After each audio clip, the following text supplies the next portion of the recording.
Hi everyone, Anthony Fantano here, internet's busiest music nerd. Time for an album review.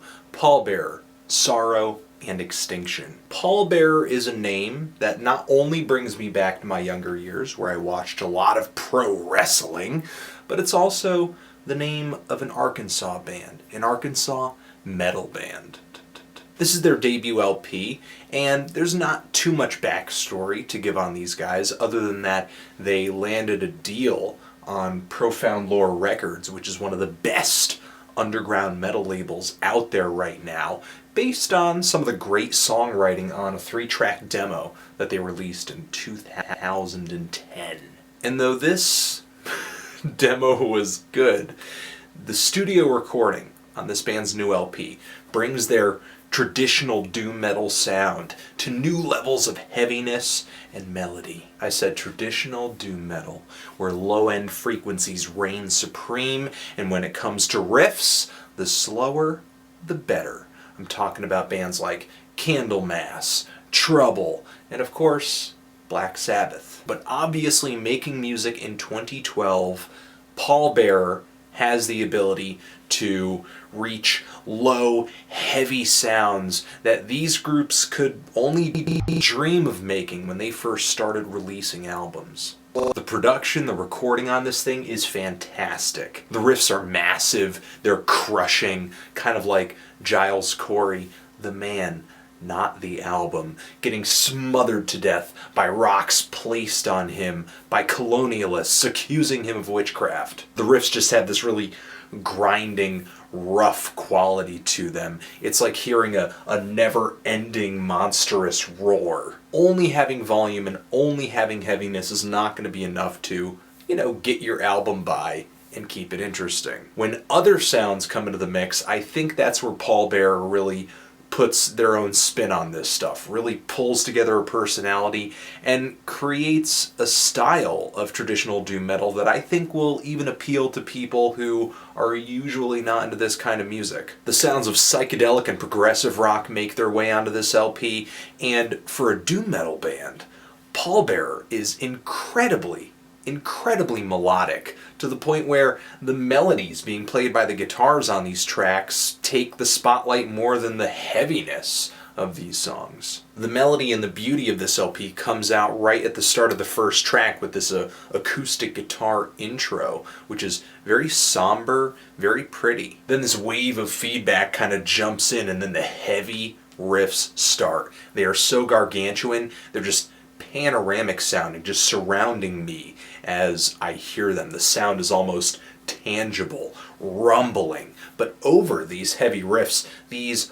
harmonized guitar solos just soar. It's like sun rays peeking through all these dark storm clouds. That's not all, because the riffs that are being played under these really great guitar solos and guitar harmonies, guitar leads, are pretty lengthy. Not your average doom metal riff, not down, now, now, now.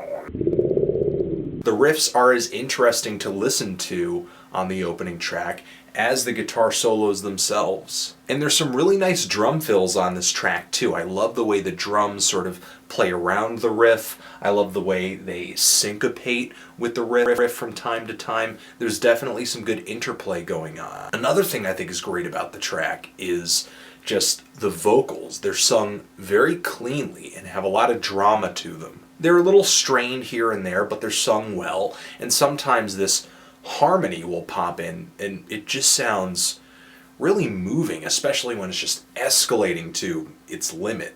It's almost as if I'm listening to a heavier take on progressive rock acts like King Crimson or Jethro Tull. And keep in mind, this is all just in the first song, which is 12 minutes long and really engaging from start to finish. The following track, though, Devoid of Redemption, is much more straightforward. The riff is more repetitive, but the band kind of throws a curveball on this track by throwing some psychedelic elements into the song. After the second track, the album hits kind of a dry spot, I guess, because the third song on here, while it is heavy, it doesn't really bring anything the previous couple tracks didn't already. And there's just something about the vocal delivery on that track that just felt, I guess, a little forced that time around. Though I know I am kind of making a big deal out of just one single song. It is one of just 5 songs on this entire album, and spans to almost 9 minutes.